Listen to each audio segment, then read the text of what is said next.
이준석 씨를 당황시키는 요인은 여러 가지가 있는 것 같습니다. 어저께 여론조사가 발표가 됐는데요. 네. 그 당 지지율을 한번 조사를 그러니까 했습니다. 이런 조사를 누가 계속 합니까? 그러니까 이준석이 신당 만들지도 않았는데 네. 계속 이준석 신당을 넣어가지고 네. 이준석 신당을 나오면은 지지하시겠습니까? 네. 이런 식의 아이고 이게 원고에 있던 게 없어졌네요. 이준석 신당 만들면 지지하시겠습니까? 라고 계속 설문조사를 합니다. 네. 그러니까 일단 이제 많은 국민들 사이에서는 야, 있지도 않은 신당을 왜 넣어서 여론조사를 하냐. 그거 자체가 여론 조작이다. 이렇게들 이제 말씀을 하시는데요. 네. 저는 그 말씀도 상당히 일리가 있다고 봅니다. 근데 어쨌거나 이제 어저께 발표된 내용을 보니까 네. 뉴스피릿에서 한 성인 남녀 1,000명을 대상으로 이준석 신당이 만들어진다는 가정하에 지지율을 한번 물어봤습니다. 네. 국민의힘이 31.4%, 네. 민주당이 38.4%, 이준석 신당이 11.4%였는데요. 21.4%를 구성하는 내용을 지금부터 좀 보겠습니다. 이 내용을 보면은요, 이준석 신당에 투표할 의향이 가장 높은 데가 어디겠습니까? 일단 2030들이 높을 것 같고 네. 그리고 지역적으로는 네. 역시 호남이 가장 높게 나오네요. 네, 이게 굉장히 재밌는 내용인데요. 이준석 신당 투표율 의향을 봤더니 광주, 전남, 전북, 즉 호남에서 15.1%가 나왔고요. 이게 평균보다 훨씬 높았고 수도권도 높았습니다. 서울이 14.1%. 그다음에 인천, 경기는 사실 생각보다 굉장히 낮았습니다. 8.0%였습니다. TK, 경북 대구 지역은 봤더니 12%였습니다. 즉 이준석을 가장 많이 지지하고 있는 데는 광주, 전남, 수도권입니다. 그러니까 이거를 이제는 모르겠습니다. 이게 여론조사라는 게 네. 이제 이렇게 너무 많이 나오고 지금처럼 이준석 신당이라고 하는 이거는 가상 존재하지도 않는 거예요. 네. 실제 이게 투표로 이어질 수도 없어요. 이준석 네. 신당이 만들어진다면 그게 되는데 그래서 이 상황에서 가상에 의한 투표를 할 때 네. 참가자들은 어떤 일을 하게 되냐면은 저는 민주당이 많은 이유가 역선택을 하기 때문이라고 봅니다. 네. 그러니까 투표하는 사람들이 생각을 합니다. 내가 여기에다가 한 표를 해가지고 올라가게 되면은 요걸 해석을 하면은 누구한테 유리할까? 네. 그러니까 이준석 신당을 나는 지지한다라고 얘기를 하는 거죠. 그래서 어떤 비슷한 다른 데서 나왔던 투표를 보면은 지지자들한테 지역만 묻는 게 아니라 지지하는 정당이 어딥니까를 물은 게 있어요. 네. 그거 보면 민주당 지지자들이 이준석 신당을 많이 지지하는 거로 또 실제로 나옵니다. 맞습니다. 그러니까 이게 전형적인 이 이준석 신당에 대한 지지율이 네. 일종의 허상이 상당히 거품이 많이 깨어있다라고 볼 수밖에 없는 이유가 기본적으로 어떤 상황에서도 국민의힘 후보를 찍지 않은 사람들이 맞습니다. 네. 이준석을 지지한다라고 얘기를 이제 하고 있는 이제 패턴이 이제 보이는 거예요. 그래서 민주당 야당 쪽 정치 분석가들 같은 경우에는 네. 실제로 방금 말씀하신 대로 어떠한 경우에도 이준석 신당을 안 찍을 사람들이 국힘이잖아요. 네. 국힘 지지자들이 있다면 오히려 이준석 신당이 만들어지면 정말로 이재명 친명의 약간 회의감을 느끼고 있는 네. 민주당 지지자들이 예. 그 신당을 찍을 수 있다. 네. 그래서 오히려 민주당 표를 갈라먹을 수 있으니까 이준석 신당이 크게 보면 안 좋을 수 있다 얘기하는 사람들도 있습니다. 맞습니다. 그리고 지금 이제 이준석 씨는 계속 이제 일종 강조를 하고 있는 게 83에서 87석이다. 네. 그나마 이거는 엑스포 실패 같은 것들이 반영되지 않은 숫자다라고 주장을 하고 있는데요. 실제 많은 전문가들은 이런 위기감이 오히려 가장돼 있다라고 보는 분들도 상당수가 또 있더라고요. 그러니까 네, 실제로 맞습니다. 이렇게 될 가능성이 있어라고 걱정하는 사람도 있지만 또 이렇게 구력이 오래된 평론가들은 아니 그렇지 않아. 예. 이게 우리나라 선거를 대충 이렇게 쭉 봐오면 뭐 비등비등하게 물론 국민의힘이 민주당을 이길 수 있다라고 보는 사람은 한 명도 없습니다. 하지만 그 표차가 의석수 차가 10석 내지 20석 정도일 것이다라고 예상하는 분들도 의외로 많이 있더라고요. 예. 우리가 보수계열 정당이나 이런 쪽에서 100석 밑으로 내려간다는 거는 네. 사실은 상당히 너무 엄청난 실정을 했거나 네. 아니면은 민주당이 엄청나게 지지율이 높거나 네. 그런데 실제로 지금 해보면은 민주당 지지율이 그렇게 높게 나오지도 않습니다. 네. 당대표가 일주일에 3번씩 지금 이제 다음 주 12월 8일부터는 이제 그 위정교사 재판 또 월요일마다 가야 되거든요. 네. 당 대표가 일주일에 3번씩 재판 나가야 되는 정당의 지지율이 오를 수 있겠습니까? 네. 그러니까 민주당 내에서 계속 이낙연 전 대표를 향해서 어떤 이낙연 전 대표도 몸을 풀고 있고 그런데 무슨 100석이 나온다. 이 100석 이하로 내려간다. 김영준 배재대 교수 같은 경우에는 네. 민주당이 실제 총선에서 180석 이상 얻으려면 지지율이 지금 그렇습니다. 굉장히 높아야 되는데 그거는 불가능해 보인다. 그리고 국민의힘이 선거 국면을 잘 대처하면 100석은 넘을 거다라고 이제 보고 있고 오히려 그 민주연구원 부원장 즉 이게 이제 야권 네. 계열 아닙니까? 민주당 계열 아닙니까?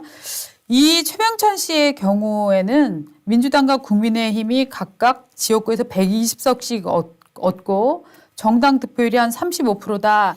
이렇게 보면은 오히려 민주당이 더 불리하다라는 얘기까지 지금 하고 있어요. 네, 그래서 지금 민주당이 병렬형 비례대표제로 가려고 하는 거예요. 네. 왜냐하면 이재명 대표는 위성정당을 하지 않겠다고 공약을 걸었단 말입니다. 네. 그래서 지금 현재 윤동현 비례대표제로 가가지고 위성정당을 만들 수는 없고 네. 지금 안에서 김부겸 전 총리나 전부 다 위성정당 안 된다고 하고 있잖아요. 네. 그래서 위성정당 안 만든 걸 전제로 했을 때는 국힘이 이긴다라고 네. 나온 겁니다. 그게 명분입니다. 그렇게 해서 뭘로 가느냐?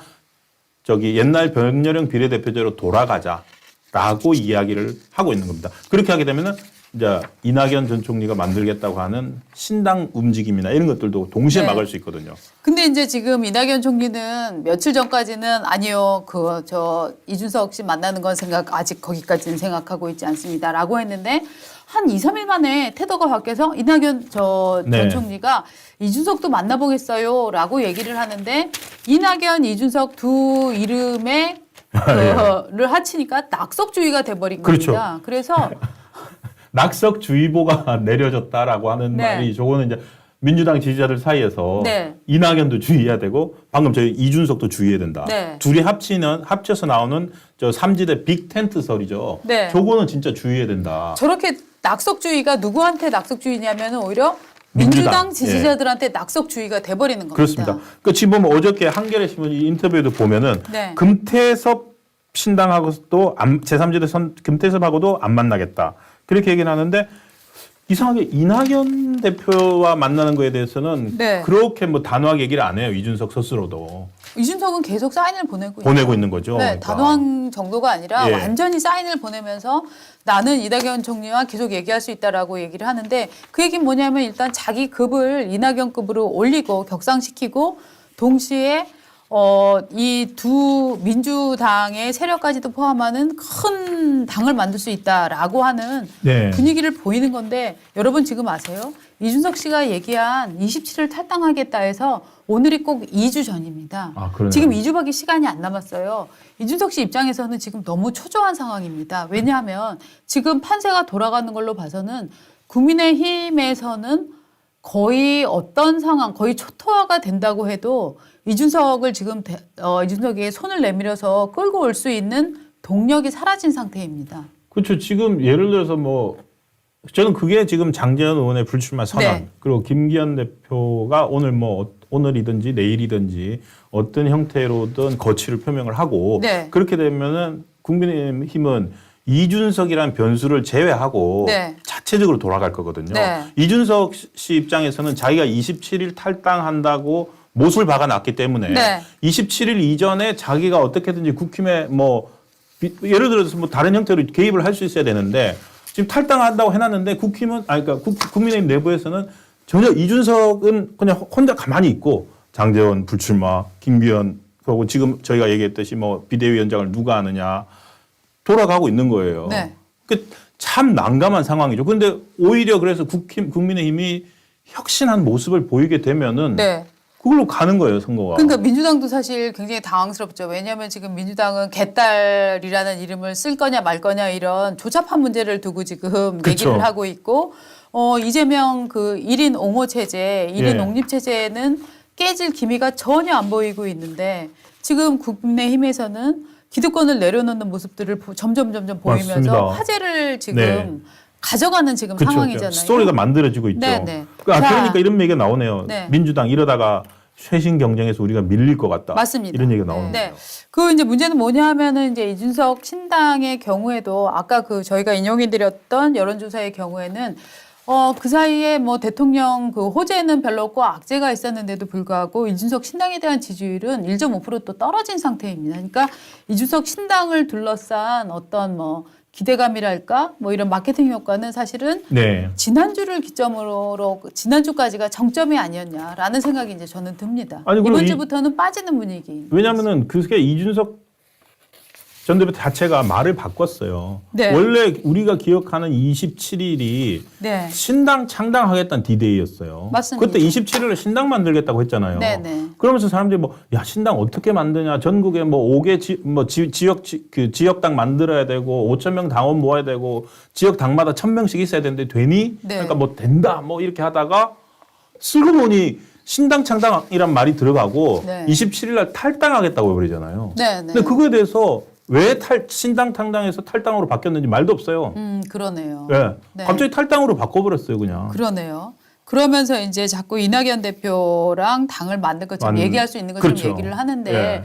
저는 솔직히 말하면은 이낙연 신당이 가능할까에 대해서는 좀 회의적입니다. 왜냐하면 이낙연 전 총리의 경우에는 늘 시기를 잘 잡지 못하는 늘 이제 좀 미적거린다고 해야 되나요? 늘 신중함이 과도해서 늘 시기를 잘 못 잡는 실기하는 저는 특성이 있다고 생각을 합니다.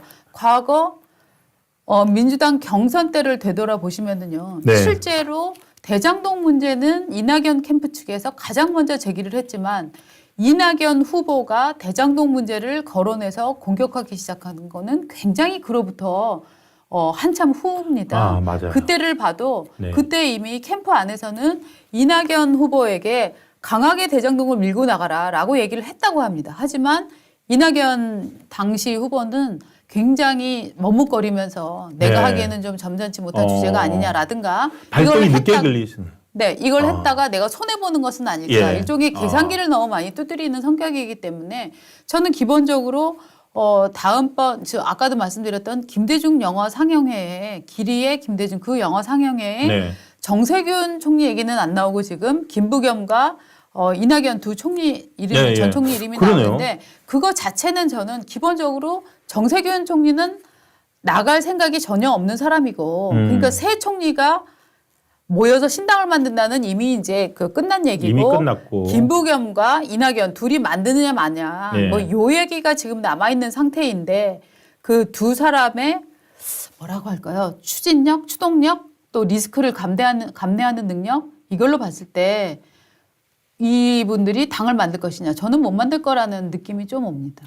그리고 병렬형 비례대표제로 가게 되면은 네. 신당 자체가 동력이 떨어집니다. 맞습니다. 신당 자체로서 동력이 없기 때문에 네. 그걸 또 누구보다 잘 알고 있는 민주당 입장에서는 병렬형 비례대표제로 가려고 하겠죠. 그렇게 네. 되면은 이제 옛날처럼 뭐 과거 핵이다 이런 비판을 받겠지만 그걸로서 어쨌든 신당 동력들은 맞고 민주당과 국힘이 또 그럼 국힘하고도 뭐 이해관계는 맞는 거잖아요. 네, 네. 그래서 사실은 신당이 어떻게 본다면 허상이고 아까와 같은 뭐 뉴스피릿에서 했다는 여론조사들도 네. 사실은 별 의미가 없는 것 같아요. 네.